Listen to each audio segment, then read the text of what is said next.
सुहावन सुंदर हज सुजात हो ए चंदन भैया करे त हरे रहल जरूरत मुहूर्त खूब सूरत हो। बबुआ की मम्मी आएंगी कि नहीं? अच्छा नहीं आएंगे। देखिए परिवार के जितने लोग हैं सबको बुला लीजिए। चंदन भैया सोहर मंगल अगर हो तो उसमें धातु कुछ देना चाहिए। धातु में देखिए धातु में बहुत सारे धातु हैं। हीरा है, मोती है, हीरा तो नहीं कह सकते, सोना है, चांदी मत दे। चांदी सस्ता गई बड़ी महंगा हो गई। अच्छा वो महंगा गई कबो कीनी ना हो जी। हम तो सोना लेके के जाए। ठीक बढ़िया बात। हमने के को पड़िया खोल के दे दे, हमने के चल जाए। बिट्टू दूध दुहेंगे बाबा, 365 दिन पिएंगे हम। ए राजा जी, ए राजा जी, आइए तानिया जी आप भी आ जाइए। हमके तो लगा कि तानिया जैसे नाम है ना बिट्टू जी के नाम लगल उ तानिया जी आगे लिखा हमरा वही लागल। सभी लोग आ जाइए। ए राजा जी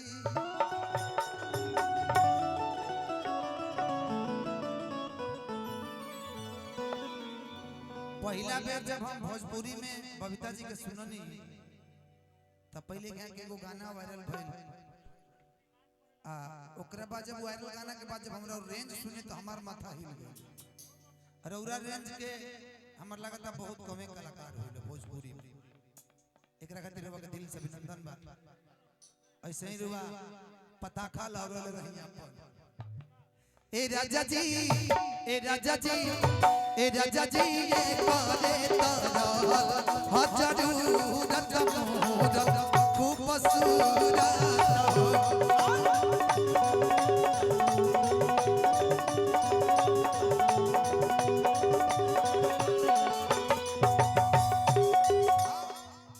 ऐसन मनोहर मंगल मुहूर्त सुहावन सुंदर, सूरत सुहावन सुंदर सूरत हो।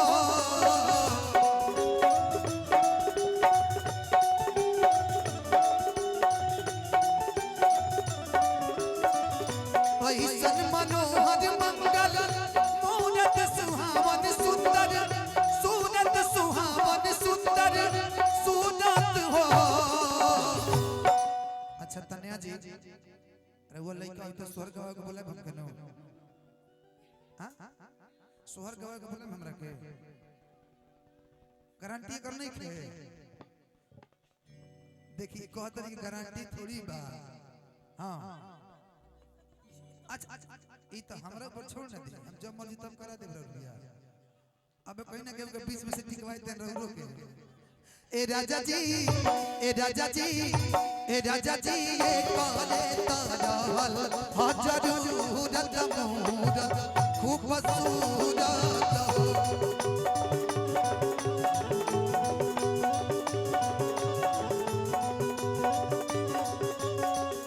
ए राजा जी ये करे तरह जरूरत मुहूर्त खूब सूरत हो।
आयुष बाबू आप थोड़ा मंच पे बाबा को लेके आइएगा कि बबुआ हमार महा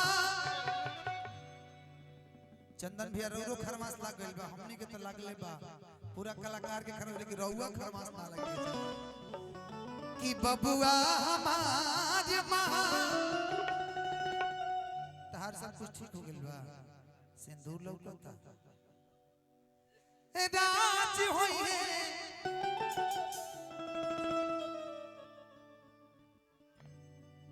चाचा छोटू भैया कहाँ बने छोटू भैया चाचा कहाँ है कि बबुआ हमार महाराज होई है राजा दी राज होई है राजा दी राज होई है हो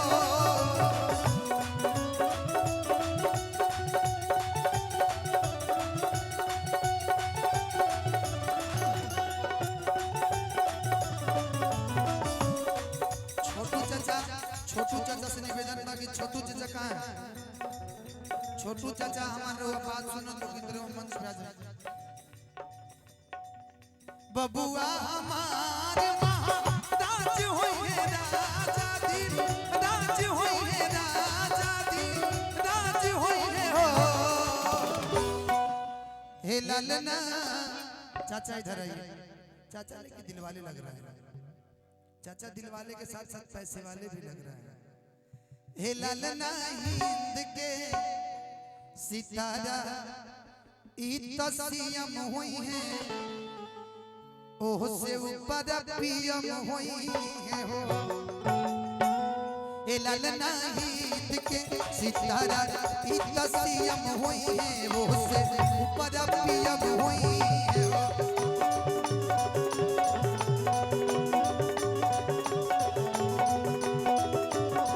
राजा जी करे तरह हजरूरत मूरत खूब सूरत हो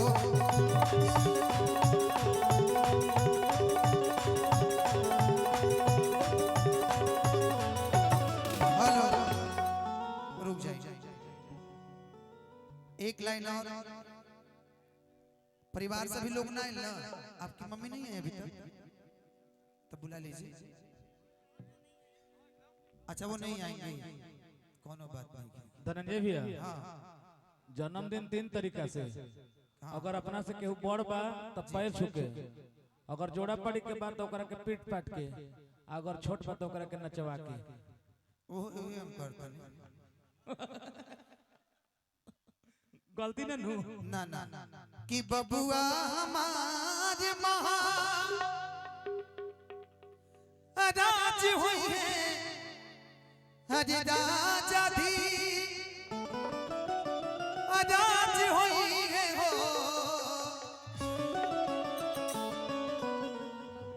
ए लालना अच्छा आपके मामा है कि नहीं मामा वो भी नहीं है कि बबुआ हमारे महाराज होई है राजा दी राज होई है राजा दी राज होई है हो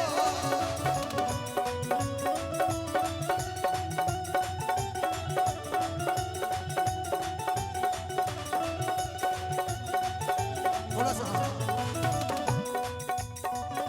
ए लालना ए लालना ए लालना धातु में हीरा पोखराज होई है सिरावा के ताज होई है क्या बात ए राजा जी करे तरह हजरूरत मूरत खूब सूरत हो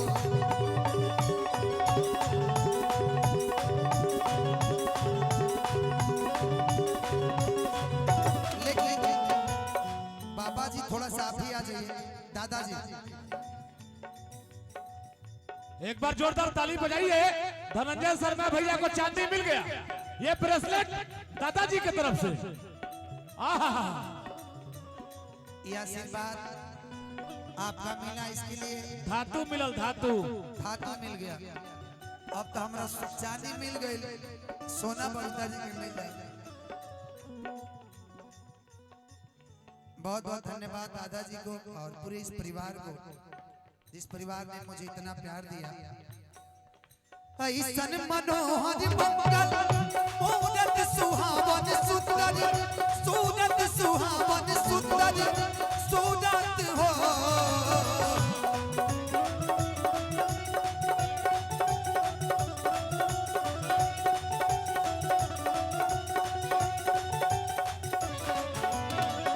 ए राजा जी, ए राजा जी, ए राजा जी ये करे तारा जरूरत मूरत खूब सूरत हो।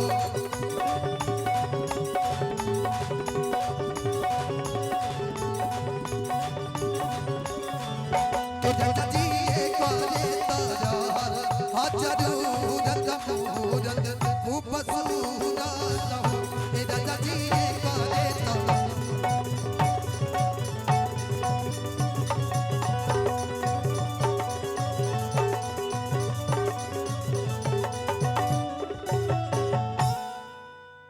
देखिए बबुआ के चाचा जी काहे के 100 रुपए देके बेइज्जती कराओ तारी महाराज। देखिए ये मेरे मित्र हैं, ये मेरे मित्र हैं। देखिए 500 रुपए दिए, 100 रुपए देकर के कहले रात भर देवे एके बेर दे ना दी और हाथ खाता हमरो दुखाता। एगो चीज देखनी है धनंजय भैया। हां